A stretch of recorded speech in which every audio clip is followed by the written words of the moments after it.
ಓಂ ಸಾಯಿ ಸದ್ಗುರುವೇ ನಮಃ. 13ನೇ ಅಧ್ಯಾಯ.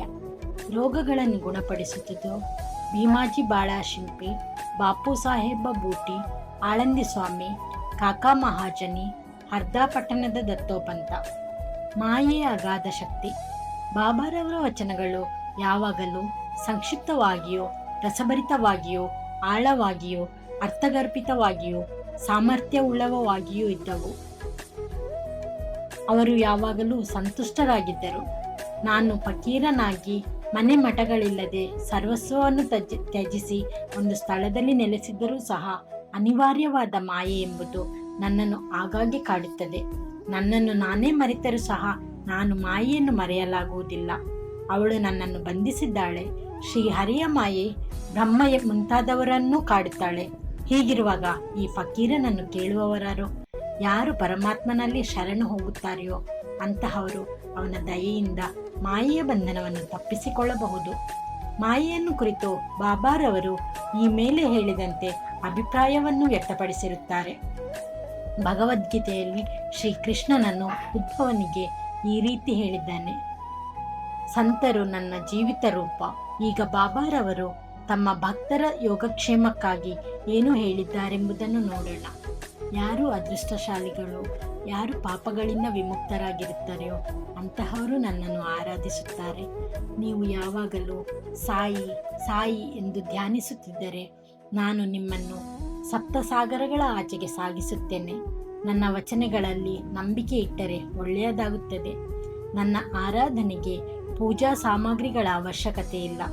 ಪರಿಶುದ್ಧವಾದ ಭಕ್ತಿ ಒಂದೇ ಸಾಕು ಎಂದು ಬಾಬಾ ಹೇಳಿರುತ್ತಾರೆ.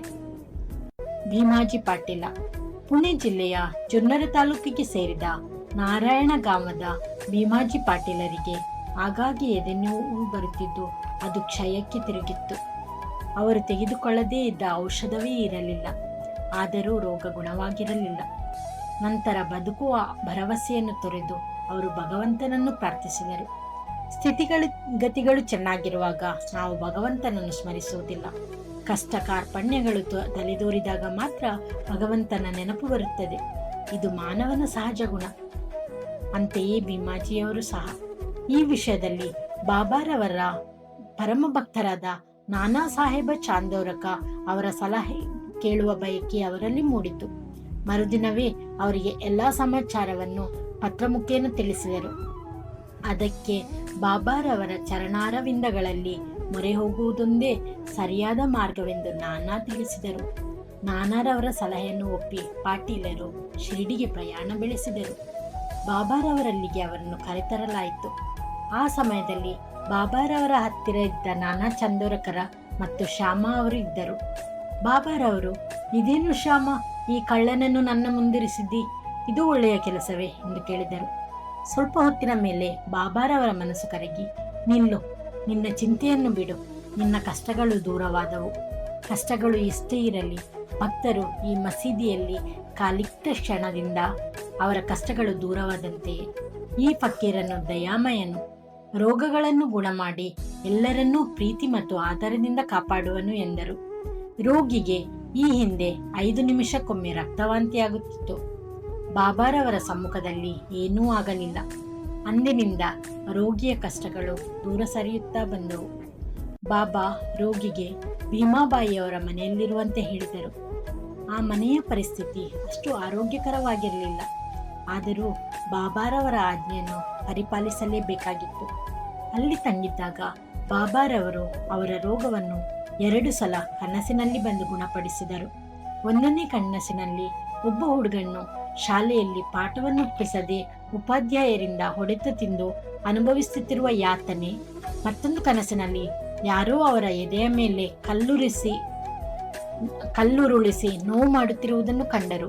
ಕನಸಿನಲ್ಲಿ ಅನುಭವಿಸಿದ ನೋವಿನಿಂದ ಅವರ ರೋಗ ಗುಣವಾಗಿ ನಂತರ ಅವರು ಬಾಬಾರವರಲ್ಲಿಗೆ ಬಂದು ಭೀಮಾಜಿ ನಮಸ್ಕಾರ ಮಾಡಿದರು. ಬಾಬಾ ಅವರಿಗೆ ಭಕ್ತರು ತಮ್ಮನ್ನು ಸದಾ ಅಚಲ ನಂಬಿಕೆಯಿಂದ ಸ್ಮರಿಸುವುದೆಂದೇ ವಿನಃ ಬೇರಾವುದೂ ಬೇಕಿರಲಿಲ್ಲ.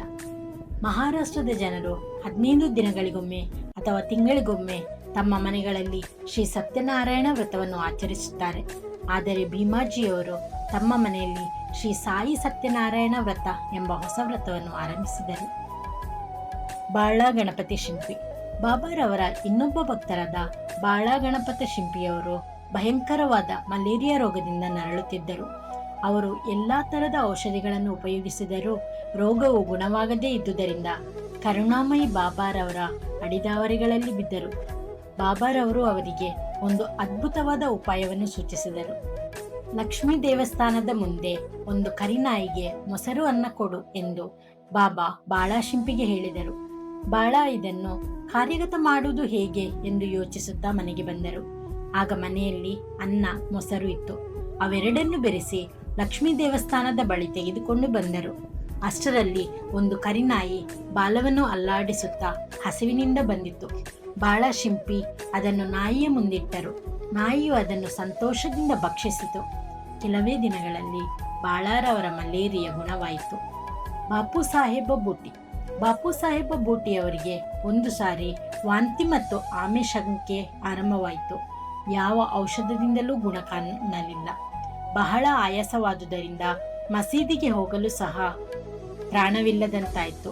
ಬಾಬಾ ಅವರನ್ನು ಕರೆಯಿಸಿ ಮುಂದೆ ಕೂಡಿಸಿಕೊಂಡು, ಎಚ್ಚರದಿಂದಿರು, ಇನ್ನು ಮುಂದೆ ನೀನು ವಾಂತಿ ಮಾಡಕೂಡದು ಎಂದು ತೋರು ಬೆರಳನ್ನು ಸೂಚಿಸುತ್ತಾ ಹೇಳಿದರು. ಅಂದಿನಿಂದ ಅವರ ವಾಂತಿ ಮತ್ತು ಬೇದಿ ನಿಂತಿತು. ಇನ್ನೊಂದು ಸಂದರ್ಭದಲ್ಲಿ ಅವರಿಗೆ ಕಾಲರಾ ಜಾಡ್ಯವು ಅಂಟಿಕೊಂಡು ಬಹಳ ಬಾಯಾರಿಕೆಯಿಂದ ಬಳಲುತ್ತಿದ್ದರು. ಡಾಕ್ಟರ್ ಪಿಳ್ಳೆಯವರು ಅವರಿಗೆ ಅನೇಕ ಔಷಧಿಗಳನ್ನು ಕೊಟ್ಟರು. ಗುಣ ಕಂಡು ಬರಲಿಲ್ಲ. ಆಗ ಬಾಬಾರವರಲ್ಲಿಗೆ ಧಾವಿಸಿ ಯಾವ ಪಾನೀಯದಿಂದ ಬಾಯಾರಿಕೆ ಅಡಗುವುದು ಎಂದು ಕೇಳಿದರು. ಅದಕ್ಕೆ ಬಾಬಾರವರು ಬಾದಾಮಿ, ಅಕ್ರೋಟು, ಪಿಸ್ತಾ, ಒಂದು ತರಹದ ಒಣಗಿದ ಹಣ್ಣು ಇವುಗಳನ್ನು ಮೂರನ್ನೂ ಅರೆದು ಸಕ್ಕರೆ ಹಾಕಿ ಹಾಲಿನಲ್ಲಿ ಸೇರಿಸಿ ಬೇಯಿಸಿ ಕುಡಿಯಿರಿ ಎಂದರು. ಯಾವ ವೈದ್ಯರನ್ನಾದರೂ ಕೇಳಿದರೆ ಇದು ರೋಗವನ್ನು ಹೆಚ್ಚಿಸುತ್ತದೆ ಎಂದು ಹೇಳಬಹುದು. ಆದರೆ ಅವರು ಬಾಬಾರವರ ಆಜ್ಞೆಯಂತೆ ಪಾಲಿಸಲೇಬೇಕಾದಿತ್ತು. ಈ ಔಷಧಿ ತಯಾರಿಸಿ ಕುಡಿದರು. ಅವರ ರೋಗ ಗುಣವಾಯಿತು. ಆಳಂದಿ ಸ್ವಾಮಿಗಳು. ಆಳಂದಿಯ ಸ್ವಾಮಿಗಳೊಬ್ಬರು ಬಾಬಾರವರ ದರ್ಶನಾಕಾಂಕ್ಷಿತರಾಗಿ ಒಮ್ಮೆ ಶಿರಡಿಗೆ ಬಂದರು. ಅವರಿಗೆ ಕಿವಿ ನೋವಿನಿಂದ ರಾತ್ರಿಯೆಲ್ಲ ನಿದ್ರೆ ಬರುತ್ತಿರಲಿಲ್ಲ. ಅವರಿಗೆ ಶಸ್ತ್ರಚಿಕಿತ್ಸೆ ಸಹ ಆಗಿದ್ದಿತು. ಆದರೂ ಗುಣವಾಗಿರಲಿಲ್ಲ. ನೋವು ಬಲವಾಗಿ ಏನು ಮಾಡಲು ತೋಚಲಿಲ್ಲ. ಅವರು ಬಾಬಾರವರ ದರ್ಶನ ಪಡೆಯಲು ಬಂದರು. ಆಗ ಶ್ಯಾಮ ಅವರು ಸ್ವಾಮಿಯವರ ಕಿವಿನೋವು ಹೋಗುವಂತೆ ಏನಾದರೂ ಮಾಡಿರಿ ಎಂದು ಬಾಬಾರವರಲ್ಲಿ ಬೇಡಿದರು. ಆಗ ಬಾಬಾರವರು ಅಲ್ಲ ಅಚ್ಚಾ ಕರೇಗ, ದೇವರು ಒಳ್ಳೆಯದನ್ನು ಮಾಡುತ್ತಾನೆ ಎಂದು ಸಮಾಧಾನಪಡಿಸಿದರು.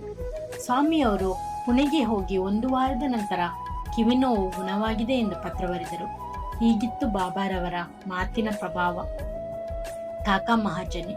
ಇನ್ನೊಬ್ಬ ಭಕ್ತರಾದ ಕಾಕಾ ಮಹಾಜನಿಯವರು ಅತಿಸಾರ ರೋಗದಲ್ಲಿ ಬಳಲುತ್ತಿದ್ದರು. ಬಾಬಾರವರ ಸೇವೆಗೆ ಭಂಗಬಾರದಂತೆ ಮಸೀದಿಯ ಮೂಲೆಯಲ್ಲಿ ನೀರನ್ನು ಇಟ್ಟುಕೊಂಡು ಆಗಾಗ್ಗೆ ಹೊರಗೆ ಹೋಗಿ ಬರುತ್ತಿದ್ದರು. ಬಾಬಾರವರಿಗೆ ಇದು ಗೊತ್ತಿತ್ತು. ಅವರೇ ಗುಣ ಮಾಡುತ್ತಾರೆಂದು ಸುಮ್ಮನಿದ್ದು ಬಾಬಾರವರಿಗೆ ತಿಳಿಸಿರಲಿಲ್ಲ. ಮಸೀದಿಯ ಎದುರಿನಲ್ಲಿ ಕಲ್ಲು ಮಂಚ ಹಾಕುವ ಕೆಲಸ ಸಾಗುತ್ತಿದ್ದಾಗ ಬಾಬಾರವರು ಇದ್ದಕ್ಕಿದ್ದಂತೆ ಉದ್ರಿಕ್ತರಾಗಿ ಜೋರಾಗಿ ಕೂಗಿಕೊಂಡರು. ಅಲ್ಲಿದ್ದವರೆಲ್ಲರೂ ಹೆದರಿ ಓಡಿ ಹೋದರು. ಕಾಕರವರು ಮಾತ್ರ ಅವರ ಕೈಗೆ ಸಿಕ್ಕಿಬಿದ್ದರು. ಈ ಗಲಾಟೆಯಲ್ಲಿ ಯಾರೋ ಒಂದು ಕಡಲೆಕಾಯಿಯ ಚೀಲವನ್ನು ಅಲ್ಲಿಯೇ ಬಿಟ್ಟು ಹೋಗಿದ್ದರು. ಆಗ ಬಾಬಾರವರು ಒಂದು ಹಿಡಿ ಕಡಲೆಕಾಯಿಯನ್ನು ತೆಗೆದುಕೊಂಡು ಸುಲಿದು ಚೆನ್ನಾಗಿ ತಿಕ್ಕಿ ಕಾಕಾರವರಿಗೆ ಕೊಟ್ಟು ತಿನ್ನಲು ಹೇಳಿದ್ದರು. ಹೀಗೆ ಬಾಬಾರವರು ಕೊಡುತ್ತಲೇ ಇದ್ದರು. ಕಾಕಾರವರು ತಿನ್ನುತ್ತಲೇ ಇದ್ದರು. ನಂತರ ಬಾಬಾರವರು ಬಾಯಾರಿಕೆಯಾಗಿದೆ ಎಂದು ಹೇಳಿ ನೀರು ತರಲು ಹೇಳಿದರು. ಕಾಕಾರವರು ನೀರು ತಂದುಕೊಡಲು ಬಾಬಾ ತಾವು ಸ್ವಲ್ಪ ಕುಡಿದು ಕಾಕಾರವರಿಗೂ ಕುಡಿಯಲು ಹೇಳಿದರು. ಕಾಕಾರವರು ಸಹ ಸ್ವಲ್ಪ ನೀರನ್ನು ಕುಡಿದರು. ಆಗ ಬಾಬಾರವರು, ನಿನ್ನ ರೋಗ ಗುಣವಾಯಿತು, ಕಲ್ಲು ಮಂಚ ಹಾಕುವ ಕೆಲಸವನ್ನು ಮುಂದುವರಿಸಬಹುದು ಎಂದರು. ನಂತರ ಓಡಿ ಹೋಗಿದ್ದವರೆಲ್ಲರೂ ಹಿಂದಿರುಗಿ ಬಂದು ಕೆಲಸವನ್ನು ಆರಂಭ ಮಾಡಿದರು. ಅತಿಸಾರ ರೋಗಕ್ಕೆ ಕಡಲೆಕಾಯಿ ಔಷಧವೇ? ವೈದ್ಯರ ಅಭಿಪ್ರಾಯದಲ್ಲಿ ಕಡಲೆಕಾಯಿ ತಿನ್ನುವುದರಿಂದ ಅತಿಸಾರ ಹೆಚ್ಚಾಗುತ್ತದೆ. ಇದೆಲ್ಲವೇ ಬಾಬಾರವರಲ್ಲಿದೆ. ಹರ್ದಾದ ದತ್ತೋಪಂತ. ಹರ್ದಾದ ದತ್ತೋಪಂತರೆಂಬವರೊಬ್ಬರು 14 ವರ್ಷಗಳಿಂದ ಹೊಟ್ಟೆ ಶೂಲೆಯಿಂದ ನರಳುತ್ತಿದ್ದರು. ಯಾವ ಔಷಧಿಯಿಂದಲೂ ಗುಣವಾಗಿರಲಿಲ್ಲ. ಬಾಬಾ ಅವರ ಹೆಸರನ್ನು ಕೇಳಿ ಶಿರಡಿಗೆ ಬಂದರು. ಬಾಬಾರವರು ದಯಾಪೂರಿತ ದೃಷ್ಟಿಯಿಂದ ಅವರನ್ನು ನೋಡಿ ಅವರ ಮಸ್ತಕದ ಮೇಲೆ ಕೈ ಇಟ್ಟು ಆಶೀರ್ವದಿಸಿ ಬುದ್ಧಿಪ್ರಸಾದವನ್ನು ನೀಡಿದರು. ಅಂದಿನಿಂದ ಅವರ ಹೊಟ್ಟೆ ಶೂಲ್ಯ ನಿವಾರಣೆಯಾಯಿತು. ಮಾಧವರಾವ ದೇಶಪಾಂಡೆ ಶ್ಯಾಮ ಅವರು ಒಮ್ಮೆ ಹೊಟ್ಟೆ ಶೂಲೆಯಿಂದ ನರಳುತ್ತಿದ್ದರು. ಅವರಿಗೆ ಬಾಬಾ ಸೋನಾಮುಖಿ ಕಷಾಯ ಕುಡಿಯುವಂತೆ ಹೇಳಿದರು. ಅದರಂತೆ ಆ ಕಷಾಯ ಕುಡಿಯಲು ರೋಗ ಗುಣವಾಯಿತು. 2 ವರ್ಷಗಳ ನಂತರ ಮತ್ತೆ ತಲೆದೋರಿತು. ಆ ಸಾರಿ ಬಾಬಾರವರನ್ನು ವಿಚಾರಿಸದೆ ಪುನಃ ಅದೇ ಕಷಾಯ ಮಾಡಿ ಶ್ಯಾಮ ಕುಡಿದರು. ಆದರೆ ಆಗ ಹೊಟ್ಟೆ ಶೂಲ್ಯ ಹೆಚ್ಚಾಯಿತು. ನಂತರ ಬಾಬಾರವರ ದಯೆಯಿಂದ ಗುಣವಾಯಿತು. ಕಾಕಾ ಮಹಾಜನಿಯವರ ಅಣ್ಣಂದಿರೊಬ್ಬರಿಗೆ ಒಂದು ಸಾರಿ ಹೊಟ್ಟೆ ನೋವು ಆರಂಭವಾಯಿತು. ಅವರು ಬಾಬಾರವರ ಕೀರ್ತಿಯನ್ನು ಕೇಳಿ ಶಿರ್ಡಿಗೆ ಬಂದು ರೋಗವನ್ನು ಗುಣ ಮಾಡುವಂತೆ ಬೇಡಿದರು. ಬಾಬಾರವರು ಅವರ ಉದರವನ್ನು ಮುಟ್ಟಿ, ದೇವರು ಗುಣ ಮಾಡುತ್ತಾನೆ, ಚಿಂತಿಸಬೇಡ ಎಂದರು. ಅಂದಿನಿಂದ ಹೊಟ್ಟೆ ನೋವು ಗುಣವಾಗಿ ಪುನಃ ನೋವು ಬರಲೇ ಇಲ್ಲ. ನಾನಾ ಸಾಹೇಬ ಚಂದೋರಕ ಅವರಿಗೂ ಒಂದು ಸಾರಿ ಅತಿಯಾದ ಹೊಟ್ಟೆ ನೋವು ಆರಂಭವಾಯಿತು. ಯಾವ ಔಷಧಿಗಳಿಂದಲೂ ಗುಣವಾಗಲಿಲ್ಲ. ನಂತರ ಬಾಬಾರವರಲ್ಲಿಗೆ ಬಂದು ಕೇಳಿದರು. ಬಾಬಾರವರು ಬರ್ಫಿಯನ್ನು ತುಪ್ಪದಲ್ಲಿ ಸೇರಿಸಿ ತಿನ್ನು ಎಂದರು. ಈ ಔಷಧಿಯಿಂದ ಅವರ ಹೊಟ್ಟೆ ನೋವು ಗುಣವಾಯಿತು. ಇವುಗಳನ್ನು ಕೂಲಂಕಷವಾಗಿ ಪರಿಶೀಲಿಸಿದರೆ ರೋಗಗಳನ್ನು ಗುಣಪಡಿಸುವುದು ಬಾಬಾರವರ ಮೃದು ನುಡಿಗಳೇ ಹೊರತು ಔಷಧಿಗಳಲ್ಲ ಎಂಬುದು ನಾವು ಮನಗಾಣಬಹುದು. ಓಂ ಶ್ರೀ ಸಾಯಿ ಪ್ರಣಾಮ.